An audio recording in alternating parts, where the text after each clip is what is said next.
So,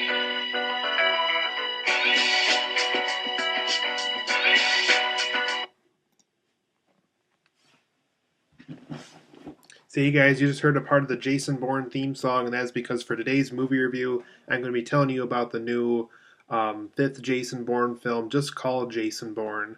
This is the fourth Jason Bourne film to star Matt Damon, but the fifth overall installment in the Jason Bourne franchise. For this movie review today, guys, this review is all about that fifth Jason Bourne film, what I liked and didn't like about it. Let me tell you a synopsis of the film first. In this film, Jason Bourne has been hiding away since the events of the Bourne Ultimatum, all the way back in the third installment. Really didn't have anything to do with the Bourne legacy. He was just referenced a lot in that film. So in this film, he's been hiding away. He's been living off of Fight Club money in other countries. And meanwhile, back in the US, the government has developed something called Iron Hand, which is a system which allows the government, or the secret organizations of the government, I should say, they can they're able to track people easier through cell phones and mobile phones and computer cameras and things, almost anything that has a camera, kind of like how I'm filming this review right now, kind of thing. Anything that has that kind of technology at all, they'll able to track people better with it. And through a series of events and through an old friend tracking Jason Bourne down after all these years, um, these people who work for the government. There's one specifically played by Alicia Vikander in this film, who is known for her role in Ex Machina. Um, she plays a character that, through this new Iron Hand technology, they're able to detect that Jason Bourne is out and about somewhere. Through this old friend, which also they're trying to track down. And so the government's all about trying to track down Jason Bourne again. And so through this friend, uh, this specific person that you'll recognize from earlier in the series, I don't want to make this a spoiler review. This will be a non-spoiler review. And so this causes Jason Bourne, through a series of events, to go back to the U.S. He learns even more about his past. And through learning even more about his past, this sets him onto a new path of vengeance that will make him go after somebody that will give him more information about his past if he's able to track this specific person down. So overall, guys, I really enjoyed this new fifth Jason Bourne film. Not as quite as good as the Bourne Identity or the Bourne Ultimatum. Those are my two personal favorite Jason Bourne films. But I think it's a very well done film. I think it's a better Jason Bourne film than the Bourne Supremacy or the Bourne Legacy. We do have quite a few of these films now. But I think it's very good. I think it was very well filmed. And let me go into the positives and negatives, because you'll see why I'm kind of in the middle of the road for this one. How I really like the film, but I don't think it's better than other installments. But how I think it's a little bit better than two earlier installments that I wasn't super impressed with to begin with. So for those positives and negatives, I thought Paul Greengrass, who directed the second and third Jason Bourne film, who returned for this one, Paul Greengrass is very well known and infamous, I should say, at the same time, for doing shaky cam effects in his films. For some odd reason, he really likes to shake the camera around when he's filming an action scene. He's done that for a good chunk of his directing career now. One thing I think Paul Greengrass did better in this film that he really hasn't done yet, and I'm kind of glad that he's trying to go away from this a little bit. I'm glad that he kind of loosened up on the shaky cam stuff a little bit. I liked how, even though it's still there on occasion, even though you'll still know that it's Paul Greengrass directing the film, he doesn't use it as often as you think he would. I like how he loosens up on it, how he really wants everything to be in focus and lets us see more of the action this time around. So I really liked how Greengrass kind of just took a chance and let us see more of the action this time, rather than just shake the camera around and hope we'll be able to figure out exactly what we were looking at the entire time the camera was shaking around for an action scene.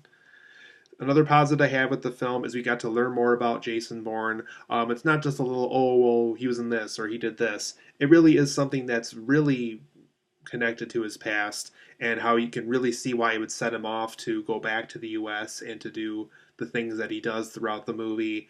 So like I said, I do like how we learn more about Jason Bourne. We really do learn another thing about him that's pretty specific to his past and why he is the way he is. And once again, a lot of Jason Bourne films have already done this, but this film continues the trend. This film has great action scenes.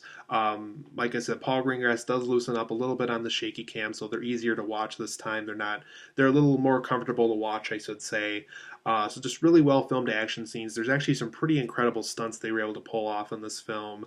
Whether Matt Damon or some of these other people really perform these stunts or not, it still looked good regardless. But great action scenes were in this film.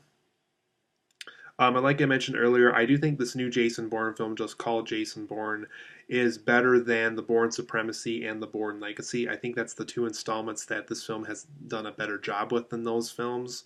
Um, so if you're looking for a Jason Bourne film that's at least better than some of the earlier ones, I personally think this film is a little bit better than those two I just mentioned. I also think this is a marvelous looking production. You could really tell they really choreographed stuff well. They really made everything look really good. Everything seemed well staged. Normally, I'm not a fan of noticing staging in a film, but I think they really did stage everything the way they had to. I liked how they set everything up. It's just a very marvelous looking production, so I think that's something to be said about this movie. I also thought the acting was very good in this film. For a film where a lot of the characters are in a computer room somewhere or they're just interacting with people the whole time, the whole movie, I thought there really was some great acting here. I really thought Alicia Vikander was great as the CIA operative or whoever she played in this film. She really did a good job. Tommy Lee Jones, I thought, did a very good job in this film. He has a role in the movie. Vincent Cassel, who's kind of this assassin character, very much in the spirit of Clive Owen's character from the first Jason Bourne film, for those who remember him, and kind of in the spirit of Carl Urban's character from the second film.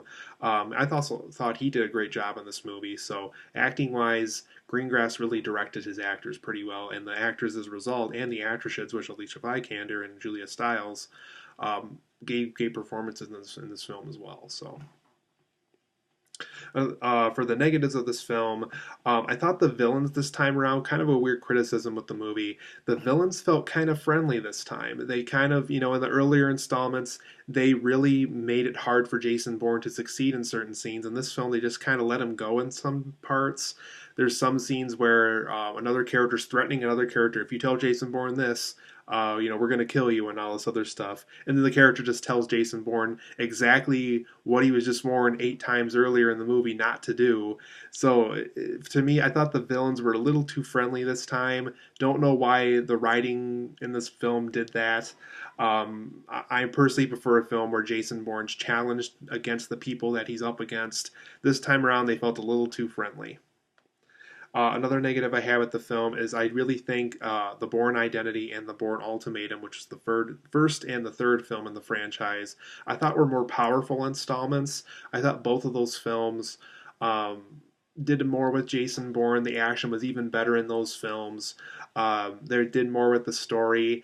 It just had a more powerful impact on me as a viewer with those films. For some odd reason that this film just didn't specifically live up to those two earlier films, but I still think it was a great movie overall, just not as good as those two earlier installments. Another negative I had with the film, there's a lot of scenes where we have to read a lot of complicated wording and a lot of complicated long sentences on like a computer screen or like an iPhone screen. They really feel too quick to the point where it's like, okay, well, what was I just looking at? I wasn't able to read the whole thing. So I don't know if that was just an editing choice or a camera choice, but I felt specifically in this Jason Bourne film, they cut out too quickly to the point where you're not able to read what certain characters text to one another and so forth. This time around, I felt like the shots were too quick and we weren't able to pick up on what exactly was texted to certain characters and things like that. Another thing about this film, and they didn't have to explain this, but for me personally, I didn't understand why they did this the way they did this. And it's not a spoiler, it's just, for me personally, it's like, why are they doing that the way they're doing that? Another negative I had with the film was why was this film taking place so many years after the Bourne Ultimatum? They don't specifically say why, because there's a lot of things that can happen. Because I think this film takes place like 8 or 9 years after the Bourne Ultimatum, and obviously with Bourne Legacy being very, very loosely in this timeline somewhere, I don't really understand how this film is taking place so many years after that third film. I think they were just trying to make the point that Jason Bourne was gone for a really long time, but 9 years is a lot of time. By the time 9 years would happen, I don't think the government would even be concerned with Jason Bourne anymore. I think they would be moving on to different stuff. I don't think they would have the records that they had throughout the course of this film if Jason Bourne was really as gone as long as this film said he was. So for me personally, it just felt a little too unusual. I know obviously because this film took so many years to get made after Bourne Ultimatum, of course, but in the timeline of a film and the timeline of the franchise, I really don't get why it was so many years after Bourne Ultimatum that this film had to take place in. So overall, I'm going to give Jason Bourne an 8.5 out of 10. I think it's a very well made film. I loved how Paul Greengrass, I'm sorry, loosened up on his shaky cam effects. I liked how we learned more about Jason Bourne. The action scenes were great. It's better than the second and fourth installments, but not better than one and three for me personally. I think it was a great looking production. The acting was very good. But for the negatives, those villains were a little too friendly for me. I don't know why they were so friendly to Jason Bourne this time around. It didn't feel as powerful as the first or third film. Those computer screenshots feel a little too quick whenever there's one going on in the movie. And I really don't understand why this film is taking place so many years after Bourne Ultimatum. I think even taking place after 3 or 4 years after Bourne Ultimatum would have been more than enough to tell the same exact story and make it a little more realistic as to why Jason Bourne would still kind of be on the grid and things like that. So 8.5 out of 10 for me. Very good film. Not the best Jason Bourne film, but I think it's one that's worth looking into if you really like the Jason Bourne film franchise.